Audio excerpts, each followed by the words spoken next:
کریں، ٹھہراؤ پیدا کریں، حوصلہ پیدا کریں۔ امام اعظم ابو حنیفہ، بڑی آخری اور بڑی سخت بات، امام اعظم ابو حنیفہ رحمۃ اللہ علیہ، والدہ کی عمر 90 سال سے زیادہ ہے،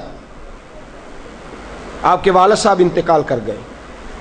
امام اعظم کا ایک حاسد، اور ایک تو ہے نا امام صاحب عالم بڑے تھے، شیخ بڑے تھے، امام صاحب امیر بھی بڑے تھے، اللہ نے مال و دولت میں بھی بڑا فضل فرمایا، صاحب حیثیت آدمی تھے۔ ایک آپ کا حاسد آیا، حسد کرنے والا، اور آ کے کہنے لگا بڑی کڑی بات، تلخ بات جس پہ انسان مارنے مرانے، کہنے لگا ابو حنیفہ میں نے سنا ہے آپ کے ابا جی انتقال کر گئے۔ امام صاحب فرمانے لگے ہاں۔ کہنے لگے سنا ہے آپ کی اماں بڑی خوبصورت ہے، میرے ساتھ نکاح نہیں کر دیتے؟ اب یہ کتنے غصے کی بات ہے، کتنے جلال کی بات ہے، کس قدر تلخ بات ہے۔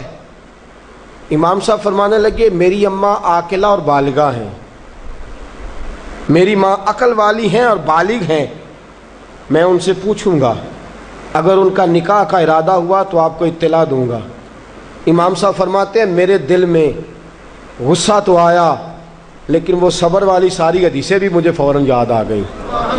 فرماتے ہیں میں نے فوراً صبر کر لیا، اور میں نے کہا اماں عاقلہ بالغہ ہے، پوچھوں گا، اگر ان کا نکاح کا ارادہ ہوا تو آپ کو اطلاع دوں گا۔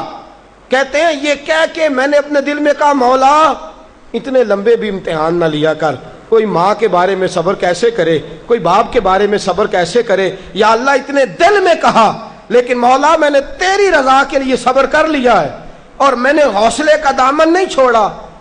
امام صاحب اٹھے، ابھی چند قدم آگے بڑھے تھے کہ وہ آدمی تڑپنے لگا، اتنا تڑپا کہ اس کی روح پرواز کر گئی۔ لوگ کہنے لگے امام صاحب اسے کیا ہوا؟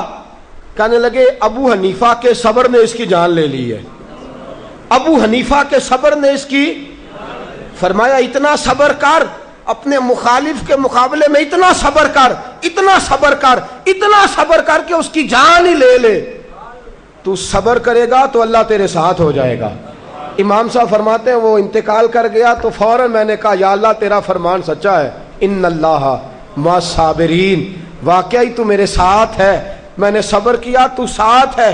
یا اللہ میں نے سزا نہیں دی، میں دیتا بھی تو تھپڑ مار لیتا، میں دیتا بھی تو سر پھوڑ لیتا، میں دیتا بھی تو ٹانگ پہ مار لیتا، جان تو نہیں نہ لے سکتا تھا، لیکن میں نے صبر کیا، رب میرے ساتھ ہوا تو اللہ نے اس کی جان ہی نکال ڈالی۔ ابو حنیفہ کے صبر نے اس شخص کی جان لے لی۔ صبر کیجئے، صبر کیجئے، صبر کیجئے، جس کے پاس صبر کا دامن آ گیا وہ انسان کامیاب ہو گیا، اس کو خدا کی معیت نصیب ہو گئی، اس سے اللہ کا قرب میسر آ گیا۔